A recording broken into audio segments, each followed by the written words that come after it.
America, we are back, baby. Welcome to another episode of America Unfiltered with James Pascalides. We got a great show for you tonight, folks. Please remember to like, follow, smash the follow and subscribe button. Leave a comment if you have any comments. Send a super chat if you have any questions. All super chats will be read out on screen. But like I said, we got a great show for you tonight, folks. We got a lot of different topics we're going to talk about. We're going to talk about the first White House press briefing since the burial of the Epstein files. We'll talk about a clip of Obama and his maybe ex-wife, maybe wife, we don't know. We'll talk about Trump's health updates. We got updates on that during the press briefing. We'll talk about the deportation numbers. We have issued numbers now from the Department of Homeland Security of how many people have self-deported. We'll talk about the ESPYs last night and Shane Gillis' amazing job hosting the event. And we'll talk about a CEO being caught at a concert cheating on his wife. So like I said, we got a ton of different topics for you today. We got a wide range of things. We'll talk a little bit about Epstein. We'll talk a little bit about Obama. We'll talk about deportations. We'll talk about Trump. We'll talk about it all. Like I said in the beginning, remember to like, follow, subscribe, leave a comment if you have any questions. But I do want to dive right into our topics today. I want to talk about the press briefing. Usually the press briefings have been great, but the Trump administration has not been under this much scrutiny in the entire time that they have been in office. Donald Trump is facing this scrutiny because of the burial of the Jeffrey Epstein information. We have nonstop talked about this for the last 8 or 9 days or so, but the Jeffrey Epstein information was completely buried. Not only was it buried, it was edited, manipulated, and the American people were lied to. They released footage out to us, about 10 hours of footage, jail cell footage, only for us to find out that 3 minutes of that footage were removed, that there's a minute missing within the video, that 2 different clips were stitched together, and that they released this information out, called it completely undoctored, which was obviously false. So that is step number 1. Step number 2 is they ignore all the different connections he has to intel agencies, specifically Mossad. They ignore all the connections he has to different politicians, different billionaires, academia elites, and Hollywood elites. All that information gets buried. And in the end, all we're left with is Jeffrey Epstein killing himself in his cell, being told that he did kill himself, that no one else killed him, and that there was no one else involved, and that Ghislaine is just in jail for sex trafficking, but there's actually no other sex trafficking crime, so it's confusing why she's there. Elon Musk even made a joke to tweet out today, "It's so sad that Jeffrey Epstein killed himself before he realized that the entire thing was a hoax." It just goes to show that, like, it's just, you know, it's fucking crazy. 1, he wouldn't kill himself if it was a hoax. 2, they killed him, so that like, I know Elon's kidding, but my point is like he's great at pointing the absurdities out within both political parties. He was great at pointing it out with the liberals, and he's great at doing it again with the conservatives. He's great at pointing out their faults. He's great at pointing out when they're just being extremely hypocritical and extremely dumb. And it's very dumb for them to assume that we're all just going to buy the narrative that Epstein killed himself and that Epstein had no co-conspirators and that he wasn't sex trafficking to anybody, because obviously that's delusional nonsense. Obviously that's fake. Obviously they're trying to push this narrative onto us that's not true. I want to talk about the press briefing, though. There was a lot of different things that happened in the press briefing. Caroline Levitt talked in the press briefing about the Epstein files very briefly. She almost didn't bring them up. She was asked about them on multiple occasions, but she didn't bring them up in the beginning when she started talking. When she was asked about them, the first time they asked, what part of the Epstein files is a hoax? You know, you guys are saying it's a hoax. What part of it's a hoax? And she said the part that's a hoax is the fact that the Democrats are trying to make it seem like there's more to it than there is. It's just an absolute dance around, an absolutely ridiculous question. If this was KJP on the mic, Republicans, Donald Trump, J.D. Vance, Charlie Kirk, Matt Walsh, Ben Shapiro, Caroline Levitt even, all these people would be laughing at her and saying, give an actual answer. But Caroline Levitt gives the answer, and you have like 30% of the MAGA base just eating it up. You have so many Republicans eating that shit up and just accepting it when you shouldn't be accepting it. You should be pushing for the release of this information. We should be pushing for truth and transparency. We should be pushing for the full release of the Jeffrey Epstein files, of every co-conspirator, of every person who was molesting children around the world, of every person who is connected to not only Jeffrey Epstein, but Ghislaine Maxwell, every person in Mossad who is connected, CIA people who are connected, politicians, Hollywood elites, academia elites. All these people need to be outed to the American people. The American people need to be able to decide for themselves what's true and what's not have the government tell us, okay, this is real, this isn't, we're not going to give this part to you because it's not real, etc. It's just bullshit. Release all the files. This is why I'm supporting the bill that Thomas Massie and Ro Khanna put forward that will actually release all the files. The only thing it wouldn't release is the videos of the children getting molested and the names of the children who got molested. But obviously those things don't need to be released and never should be released. The things that need to be released were all the co-conspirators, all the people named in Exhibit 52, with no redactions at all. There was redactions in the book, but we need no redactions for the American people to be able to trust them.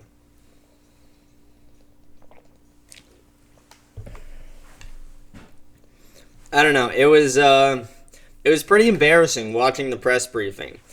She also was asked about this one reporter. He asked such a dumbass question. So he asked a question about like the timeline of Trump's grandfather, having a conversation with the Unabomber or something like that.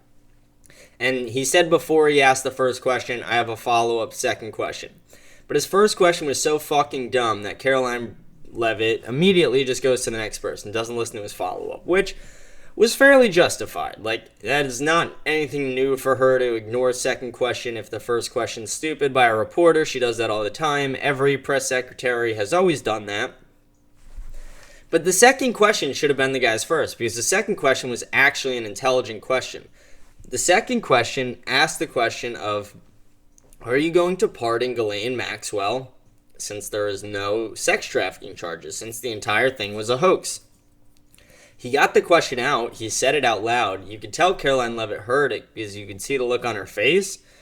But we got no answer because she moved past the question to the next question. She already said she was going to move past the question and not going to answer it before he even spit it out. So he essentially wasted the time he had asking the question on the wrong question. He asked about Fred Trump's relationship to the Unabomber, or speaking to the Unabomber, when his question he had in his back pocket was, are you going to pardon Ghislaine Maxwell? The answer most likely would have been no from them, but it would have been interesting to see her justify why they're not going to pardon Ghislaine Maxwell. Because Ghislaine Maxwell right now is in jail for sex trafficking girls to Jeffrey Epstein and co-conspirators, but there have been no co-conspirators named. And in fact, the government is telling us that there was none, that there was no client list. It was only Jeffrey Epstein and Ghislaine who are raping these children around the world. It's obvious what's happening. It's obvious it's a cover-up by the Democrats and the Republicans. The Democrats were in the White House for 4 years, didn't release any of the info. Trump has been in the office for 6 months, and now he's burying the info. And also, while Trump was in office in his first term, we saw Epstein get arrested and killed. So obviously, this is a bipartisan movement by the deep state, by people on both sides of the aisle who are guilty, who are trying to cover up this information, who don't want the facts to be released of the case, who don't want the facts to be released that these people were trafficking little girls, were committing pedophilic acts, were literally raping these children on an island, holding them against their will, that that Jeffrey Epstein was blackmailing these individuals, videoing it, he was recording it, and he was holding it over their heads for political or financial gain. These are things that we need to expose, and these are things that the current government is hiding.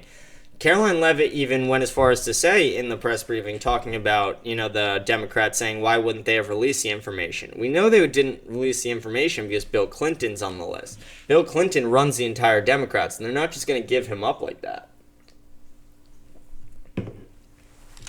There was also another pretty big revelation during the press briefing, and this is going to be our featured story for the night. This is the biggest development, in my opinion. We've been talking about Epstein all week, and we can continue talking about Epstein literally till we get all the files and even past that. But one of the biggest developments is another big criticism I have with Trump. And partially it's his fault, but most of it is not.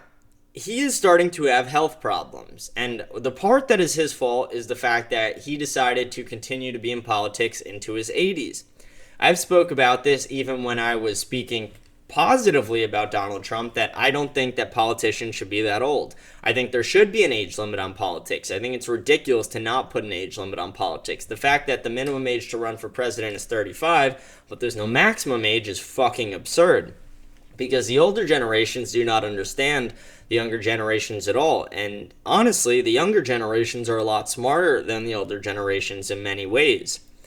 But Donald Trump has now been diagnosed with chronic venous insufficiency. It is something that does not allow the blood flow from his legs through his heart. And he was seen with bruising on his hand. And again, they're saying that this isn't something that will slow him down. But I'm going to explain to you why it will. Any president who has to take even a minute away from his presidential duties to go to doctor's appointments, to have doctors come into the White House to see him, any president who has to put even a minute into thinking about their health instead of thinking about the country is not a president I want to have. I want young, healthy presidents. I want presidents who do not have to worry about going to have who do not have to worry about going to see the doctor all the time, who do not have to worry about bringing doctors into the White House to make sure that they are still able to fulfill their presidential duties. I want a president who is 40. I want a president who's even 50. I want a president who is not fucking 80. A president who is able to actually accomplish the things we need to get accomplished because they're able to do their presidential duties every day. We're only 6 months into Trump's presidency, and this is what we're seeing. I'm sure that it's much worse than it is, and they're mitigating the PR damage and only telling us a small subset of it. The same way we could see Joe Biden had dementia. Joe Biden had multiple problems, and then we found out later on that he had cancer. And most likely he had cancer for the entire time he was president, if not, multiple years. I'm not saying Donald Trump has cancer, but I'm sure it's worse than they're telling us. I'm sure it's not all the facts. I'm sure it is way worse. And Donald Trump is 80. It's not going to get much better. Or he's in his 80s. We need to use this as a wake-up call that we can't keep, primarying these old candidates. We can't keep primarying people who are literally 1 foot in the fucking coffin. This guy is in his 80s. He has health issues already. He is getting bruises on his hand from handshakes. This is the president of the United States. The president needs to be able to demonstrate strength. It does not demonstrate strength when someone bruises your hand when you shake it. You actually come off as a pussy and a weakling, even if it's because of your old age or a chronic disease or illness or whatever the fuck you want to call it. You look like a pussy because of it. You do not seem like a man. So these are problems to me. These are optic problems to the United States, and beyond optic problems, they will become real problems where it is going to be about efficiency. Donald Trump is not going to be able to be as efficient as he's always been if he is under medical care, if he is constantly under watch by doctors, and if he is being impacted by this health condition. This health condition could slow him down. It could, cause blood clots. It could cause worse problems with his memory if the blood clots form in the heart or in the wrong veins. It could stop airflow to his brain. It could take away movement in his legs. It could slow down his movement. It could slow down his ability to travel. It could slow down countless things for Donald Trump. And this is a problem. I don't know why we don't have more people calling this out, but we need to have more people calling this out. We have some people on X calling it out. We don't have enough conservatives. Every Democrat obviously is. Anytime anything goes wrong with Trump, you can obviously count on the Democrats to call it out. But we need more Republicans to be calling it out too. We need them to stop being afraid that Trump is going to primary someone against them. Trump is in the process of losing his entire voter base right now. I wouldn't worry about him primarying someone against you. We will be fine for the midterms. Not the Republicans, but the independents, in the middle, the American nationalists. They like to call American nationalists far right, but I think it's far middle. I think American nationalism is what this country actually was founded on and what the true intentions of this country are and what we need to get back to. But Donald Trump's health is a huge concern, and the fact that the media is downplaying these health concerns and making it seem like, oh, he's pushing on healthier than ever. No, that is not true. It is apparent it's not true when he has bruises on the back of his hand and he's literally covering it up with makeup so the media doesn't see. These are problems. If Joe Biden was doing it, we'd be calling it out, and we did call it out when that happened. And when Republicans, now see it in front of them, they just refuse to call it out. It's one of the craziest things to me.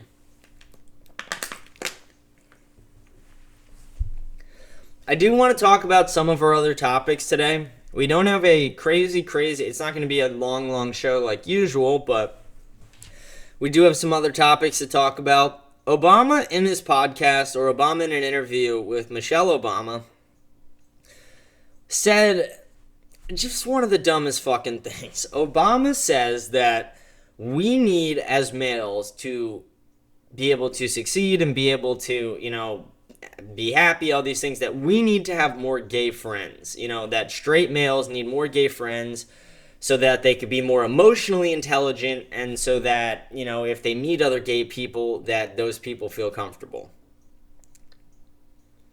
Shut the fuck up, Obama. Seriously, shut the fuck up. Like, don't tell me what the fuck I need to have, or what the fuck Americans... Don't tell us what we need to have. Don't tell me I need more gay fucking friends. I don't need more friends in general. I have 1 to 2 friends. You don't need more than that. Again, Joey Diaz has a great quote about it. They're like, you think you need all these friends. No, you need 3 motherfuckers, and you could take over a country. I might not have 8 guys to carry my casket when I die, but I have 1 to 2 people who carry that motherfucker on their back all the way to the graveyard. That's all you need in life. You don't need a bunch of friends. You don't need 50, 60 people and to be spreading yourself so thin. You need to be dedicated to your craft, trying to build a family, trying to start a family. You need to be trying to build wealth. You need to be trying to build your name, and you need to try and carry on your family legacy. You had generations of people with your bloodline and your last name walk around this earth only for you to be a disappointment. Change that. Don't be a disappointment. Walk around and be a man. Walk around and actually change shit in the world. Walk around and don't hide your feelings. Don't hide the fact that whatever it is in life, don't hide your feelings for anything. And Obama saying that we need more gay friends is just, like, what are you, like, no. Like, shut the fuck up. Again, even if he said you need more straight friends, I would still have a problem with the comments. It's like, again, just shut the fuck up. Who are you telling us what to do? But him telling us we need more gay friends, again, we need men to act like men again. And I'm not saying you need to force gay people to not be gay. I'm saying you don't need to go out of your way to be friends with gay people because Obama's telling you so. It's not actually going to help your emotional intelligence. It's not going to, if you're so focused on making gay people feel comfortable in your life that you're going out of your way to be friends with every gay person, okay, what are you going to accomplish from that? Again, you're just spreading yourself thin. You need to not focus on getting a million fucking friends, and not focus on the demographics of this person's straight. Obama didn't say to become friends with straight guys. Let me go find a gay guy instead. Shut the fuck up. It's just dumb. We need men in this country. We need people to act like men. We need people to aspire to be men, because when we have weak men in this country, which is what we have people who protect pedophiles. We have people who accept people protecting pedophiles. We have people who are unwilling to revolt. We have people who are willing to pay taxes every year to the government, pay taxes on every purchase they make, and taxes out of every paycheck they get. Everything you do is taxed, and because we don't have strong men to stand up against it, it continues. We have had non-stop domestic issues in this country, and it's due to weak men. We need to solve that. We need more strong men. And again, it's not me saying eliminate gay men. It's just saying, Obama is just fucking dumb and pandering. And I don't know what he's dumb and pandering for still. I don't know why he's still pandering. He's not running for re-election. Maybe he's trying to pump up his wife's podcast or whatever. But, him and Big Mike need to shut the fuck up. Him and Big Mike need to get a grip. I don't need more gay friends. I don't need more friends in general, but I definitely don't need more gay friends. Again, what is that going to do for me? I'm going to have a friend who wants to fuck me? That's good for me? Why? What does that help me accomplish? Nothing. It would just annoy the shit out of me. I don't, when men are friends with females, 90% of the time they're friends with a female they're attracted to that they'd want to have sex with. So if if a guy was to pick me, a gay guy was to pick me to, be friends with, why would I want to be friends with a guy who essentially just wants to sleep with me? Is Obama, I don't know, it makes you think about the Tucker Carlson interview he had with that guy who was I blew Obama and we smoked crack together. I mean, I don't know. Is Obama a secret gay? Is Michelle really Big Mike? These are the answers we need to know. I bet if you lick a Tootsie Pop enough times, the answer's at the center. Like, I don't know. It's just like it was just such a dumb fucking quote. You need more gay friends. It's gonna help you be more emotionally intelligent. Like, shut the fuck up. No, you need to just shut up. You need to sit the fuck down. You need to get the fuck out of the spotlight. You and your wife, both of you. You are both miserable and insufferable. Especially Big Mike. I mean, Big Mike is as insufferable as it gets. I mean, I cannot stand the podcast clips I see, and all she does is undermine Barack. All she does is make him look dumb, make him look weak and like a pussy, and like they're not actually together. I honestly do think he's gay because of the amount of shit she talks about him, that it doesn't even seem like they're married. And I mean, there are people who have testified that they've not testified, but they've testified to Tucker Carlson that they've blown Obama. There are men who have said this. And yeah, they could just be crazy gay dudes trying to get some attention. But I don't know, it's a weird thing to say. And then you never hear Obama refuting the claims, and then, you know, there were the multiple chefs that died, like personal chefs. Did they see Obama fucking a dude? Like, I don't know. But I don't know, closing thoughts on that segment is just Obama, shut the fuck up. Like I said, you don't need more friends or more gay friends or whatever. Like, if you're thinking about the demographics of your friends like that, that's your first problem. Second of all, if you're focused on like getting a massive friend group outside of like being a 10-year-old, again, that's another problem. Like I said, it's you could have 3 people, and as long as you guys are close enough and they're the right people, you need 3 crazy motherfuckers and you could take over a country. You do not need this big group of friends, this colossal group, to carry you forward. No, you need to be carrying yourself forward. You need to be a man. You will learn emotional intelligence through your wife. You will learn emotional intelligence through your children. You will learn emotional intelligence through going through shit, through getting fired, through getting hired, through getting a raise, through getting denied on that raise. Through every fucking bullshit step in life, you will learn more emotional intelligence. You don't need to learn these things by, becoming friends with every fucking gay person you see, like Obama says. And again, it's not like me saying don't be friends with gay people. It's just me saying that it's a ridiculous statement to make. If I was to, do a whole segment about like why you should be friends with more white Italians, like it would just be a really fucking stupid segment. So I find it really dumb that Obama dedicates a whole segment on his podcast to why we need more gay fucking friends. No, Obama, you need to figure out your own sexuality, and your wife needs to figure that out as well, because obviously there's a lot of confusion around Big Mike and, Michelle Obama and what's reality and what's not. I do want to go on to some of our next topics. We got a few more topics today, but we are almost done. We don't have a crazy long show for you tonight. But the White House is reporting, and Department of Homeland Security is reporting, that over 1 million illegal immigrants have self-deported. And this is coming after 2 record low months in American history for record low crossings. We had 0 crossings in May and 0 crossings in June for the border for illegal immigrants. This is huge, and like I said, we have over 1 million who have self-deported. Another massive step and another massive win for the Trump administration. This is something that I hope can continue, but it doesn't come without consequence. Like we've talked about, we aren't just getting the deportations like we asked for. We're not just getting, no crossings. There is still people coming into the country. They're just framing it in different ways. They're giving these people HB1 visas. They're allowing them into the country. They're allowing them to steal American jobs and replace American laborers, devaluing our dollar and devaluing our manufacturing ability.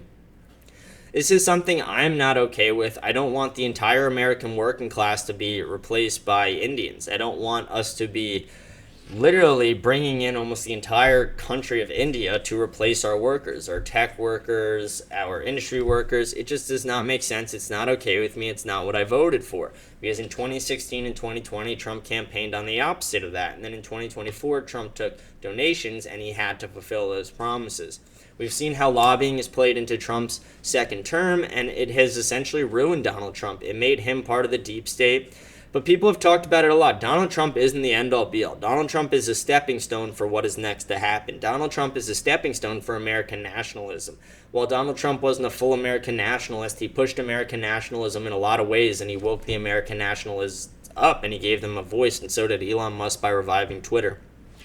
He has allowed them to speak. He has allowed them to have shows. He's allowed them to communicate to the masses and to the people. And now we're able to push our agenda through of what American nationalism is and what our founders actually intended for this country. Our founders didn't want mass immigration when it wouldn't support the American people. Our founders didn't want mass illegal immigration. Our founders didn't want us to offshore all our manufacturing. Our founders didn't want us to devalue our dollar. Our founders did not want us to put limitations on the guns. Our founders did not want us to be limiting free speech through social media. All these things are hurting this country, and we need to replace these values with more American values. We need to bring value back to homes by stopping asset managers over $100 million from purchasing single-family homes in the United States. And like I said, we need to bring all manufacturing back to the United States, punishing companies that decide to manufacture outside the United States for sales within the United States. People say, oh, that's not free market capitalism. Okay, we don't need free market capitalism in every single way for American nationalism, because that's not exactly what our founders intended. Yes, they did want a capitalist society, but they didn't want it to grow to the point where all of the power is in the power of corrupt politicians and businesses who bribe these politicians, and APEC and pedophiles who bribe these politicians. It's not okay. It's not what our founders wanted, and we need to get away from that. It is still a win to celebrate 1 million deportations in the country. I know it's not enough, but the fact that it's self-deportations makes me happier too. It's people who do want to follow the law.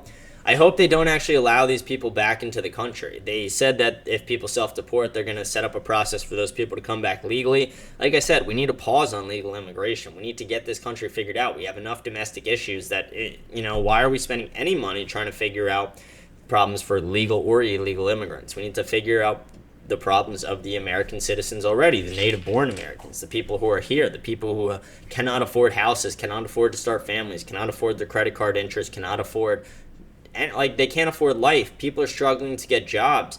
We heard it with millennials that the job market was slim and none, and then now we're seeing it with the next generations. My generation is struggling to get jobs more than ever. We're seeing more people try and create their own jobs because they can't get jobs in the real world. They can't get jobs in this corporate world. They know everything's getting replaced by AI, and people fail to accept that. But all these jobs are getting replaced by AI within the next 10 years. We're going to need to completely restructure how this company operate, or how this country operates, and we're not ready for that. We don't have the citizens ready for that. Our government definitely isn't ready for that. Our leadership is far from ready for that. Our technology is getting there, but our technology is going to be ahead of the people soon. We're almost at that critical point with AI where it's smarter than humans. When AI is smarter than humans, we'll start seeing it decepting us. And when we see it decepting us, it will be impossible to know what's true and what's not, and if it's actually on our side or if it's not, because it could be a long game deception, it could be a short game deception, it could just eliminate us all, or it could make our lives infinitely better. There are a lot of different outcomes when it comes to AI. We obviously hope for the better outcomes, but that is in the hands of the corrupt politicians and the billionaires right now. Those people are controlling the bills, they're controlling the regulations, they're controlling the AI companies essentially. And the leaders of these AI companies also have their hands in the government's pocket. We saw Elon Musk give millions to Donald Trump. We saw Sam Altman donate to the campaign. We saw Meta donate to the campaign. Pretty much all these AI companies got in.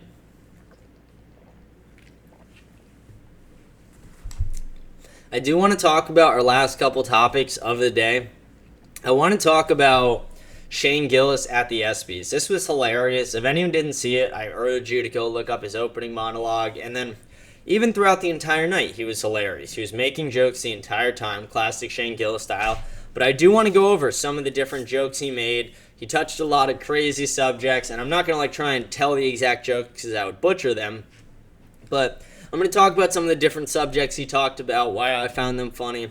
But he opened it up joking about Megan Rapinoe and how she was not there and how everyone can celebrate that. Immediately, you heard people in the crowd get quiet, and he was like, "What? We're gonna pretend that this girl's a good time." I mean, she's miserable. She was on the USA women's soccer team. She was doing constantly complaining that they should get paid as much, if not more, than the men when they bring in way less money than the men. It's the same as when you hear Angel Reese saying that she's doing everything LeBron is doing. It's like, come on, are you that fucking stupid? Are you that delusional? But then he followed it up saying that, Donald Trump is staging a UFC fight in Washington, D.C. at the White House. And then he said the last time there was a fight in Washington, D.C. that Donald Trump staged, that Mike Pence almost got killed. So he, goes right from the Ravano joke to a January 6th joke. And again, you could see, like, the crowd's, like, give and take. Like, some of them are laughing, some of them are not. Some are, like, scared to laugh. And then right after that, he's like, we should have just deleted that one. Maybe just like the Epstein files, just they deleted them. He starts joking about how the Epstein files deleted and how we should just, as a country, all move on and just not talk about it. So again, like, playing jokes at that. And then this is where, I don't know, I thought this was one of my favorite parts. He has a buddy named Matt McCusker. He's in a show. He does a podcast with him. Matt McCusker is a white guy married to a black woman, and they're at the ESPYs, sitting up front. And Shane Gillis goes, we got Brittany something, whatever, four-time WNBA All-Star sitting right up front here. And then the Matt McCusker's black wife, like, starts waving. And then immediately Shane starts laughing. He's like, you guys are fucking insane. He's like, she's not actually a WNBA. That's my friend's black wife. He's like, I knew you guys wouldn't know a WNBA player for shit. I just thought that was funny. Again, it's a very repetitive joke that's been made for years about, like, no one knows WNBA players. But it's funny because everyone was, like, clapping, like they actually knew who this lady was when he said we got four-time All-Star in the house, and he said her name, for it only to just to be, some random black lady. It just shows that most of the people who say they follow the WNBA don't actually know shit about it. They don't actually know any of the players. I don't know. I thought that was one of the funnier jokes of the entire thing. But then he goes on to, let's see, what other jokes did he make? He jokes about Simone Biles being a leprechaun. He made a joke about how Rodgers was making better decisions for his life. That's why he didn't get the vaccine, but then he decided to go to the Jets. Let's see. He made joke. This was actually a good one too. He joked that Caitlin Clark, when she retires, is going to work at a Waffle House because she has so much experience fist fighting black ladies. Again, this is a hilarious joke because if you know anything about the WNBA, you know that Caitlin Clark is literally getting ragged on. As the best player in the league, they hate her. They hate her because she's white. They hate her because she's the best player in the league and she's so young and she's dominating all these women who thought they were actually accomplishing something till Caitlin Clark showed up and showed them what actual basketball looks like. But every night she's getting tripped, she's getting fouled, she's getting punched, she's getting poked, she's getting intimidated by other players. And she actually has gotten injured multiple times because of other players and other teams and the refs failing to call out the things that people on the other teams are doing. But I don't know, this was another hilarious joke. He obviously joked a lot about Go Birds. He made a pretty funny joke about Bill Belichick too. He was joking about Bill Belichick and his 26-year-old girlfriend. There's obviously a lot of jokes there, but I don't know. I mean, Shane Gillis at the ESPYs, and Shane Gillis in general, I think is reviving American comedy and reviving... We got so lost in the woke, delusional bullshit for so long where people were so afraid to offend anybody. They were so afraid to piss anyone off or tell an offensive joke that they got canceled over everything. We saw all the biggest comedians get canceled. We saw even people like Dave Chappelle starting to apologize for, saying they were going too far in certain jokes. It's just crazy to me. Like, this is fucking America. You could tell jokes about anything. You could literally tell jokes about pedophilia. You could tell jokes about murder. You could tell jokes about race. You could tell jokes about literally anything. And as long as your intentions behind the joke aren't racist, aren't sexist, aren't violent, aren't, whatever the fuck, it's fine. As long as your intentions are pure, it does not matter. It is comedy. That is what jokes are. They're to make people laugh. One of the other jokes he made about Bill, like on the tail side of the Bill Belichick jokes, he was like, you guys are all mad about Bill Belichick dating like a 24-year-old, but you guys are all sitting here next to your fat, ugly dog wives. And that's where it was like, okay, like that's crazy. And it was still a funny joke, but it was like, you could see the look on the women's face, the women in the crowd, their faces, like looking at their husband, like, are you going to laugh at that? Are you going to laugh at that? And, but, I mean, I would have fucking cracked up, but it's just funny because it's obviously the women there aren't all ugly dogs, but it's just a funny joke to make that Bill Belichick, because he's a millionaire and like a 6-time Super Bowl champion, that he can't, he deserves to date the 24-year-old is the joke that Shane Gillis made. Again, whether I agree with it or not, it's just a funny joke. And people who take it too seriously, like The View did a fucking 10-minute segment about it today, and CNN did a 10-minute segment about it today, and Jameel Hill was talking about it, and just all the woke dumbass politicians and the woke dumbass media people were talking about it. Like, shut the fuck up. It's comedy. It's a joke. Just let the man rock. Our last topic I want to talk about tonight before I check if there's any headlines that have popped up is the CEO of the finance company or tech company Astronomer was caught in an affair last night. And normally I just wouldn't report something dumb like this, but it was in a funny way. So he was at a Coldplay concert, and I didn't even know they do kiss cams at Coldplay, but they did a kiss cam, and they pan right to this guy. He has his arms around this girl, and then immediately they both duck away from the camera.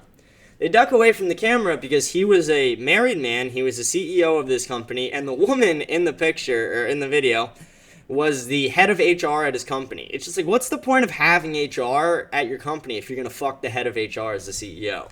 I thought that's the point of having HR, to prevent shit like that. But nonetheless, this guy was fucking the head of HR. I mean, that's real love right there. When a rich billionaire is not dating a 24-year-old like Bill Belichick, but dating the 50-year-old head of HR in his company, that's when you know it's real love. This man's not cheating because he hates his wife. He's cheating because he loves it. No, I mean, that's obviously dumb. I'm kidding. But you get my point. It's just this, I don't know, it's funny when shit like this happens. The guy deserved to get caught. He's a fucking schmuck and an asshole, and I hope his wife divorces him. It's sad that this is the way that women do get rich in this country. Like, there are some women who are able to make money other ways, but the majority of female billionaires get their money through divorce. The richest women in the world generally are that way through divorce. And this woman's about to get about $600 million through divorce. This man has a net worth of over $1.2 billion. That will be absolutely decimated by the time this divorce is done, I'm guessing. He let out an apology, a public apology from his company and to his family today and to his kids. It makes it all the worse when you find out the guy has kids. That's where it's sad. It's like, cheating on your wife in general, that's sad, that's terrible. Cheating on your wife when you have kids, you're cheating on your children as well. And again, you're not like cheating on them sexually, you're breaking their trust. You're breaking all the trust that your children will have. You're not setting a good standard for what a relationship could look like, and you're setting your children up to be at a disadvantage for future relationships in the future. This overall, he's just a terrible parent. This guy, I'm sure we won't see a ton more information about it. It's just a popcorn headline. It's been trending all day. But I thought it was worth sharing with you guys, and it was a little funny the way he got caught. But to go over everything we talked about today, we talked about the press briefing, we talked about Trump's health problems, which I think is a big problem. We shouldn't have people in office who have health problems, and we shouldn't have old people in office in general. We talked about the 1 million self-deported. We talked about Obama saying that we need more gay friends, Shane Gillis' ESPY speech, and the Astronomer CEO being caught cheating on his wife. Before we do sign off today, I'm going to check to see if there's any headlines, anything that's popped up while we've been filming, see if there's anything we've missed, anything worth talking about. Let's see. Trump announces that he's not going to announce a special prosecutor. They announced that during the press briefing. I guess I just forgot to say that. Like, why would he? I mean, what is he going to do? Pay a prosecutor to look into himself just to bury the information when they find it? Does not look like there's a ton trending right now.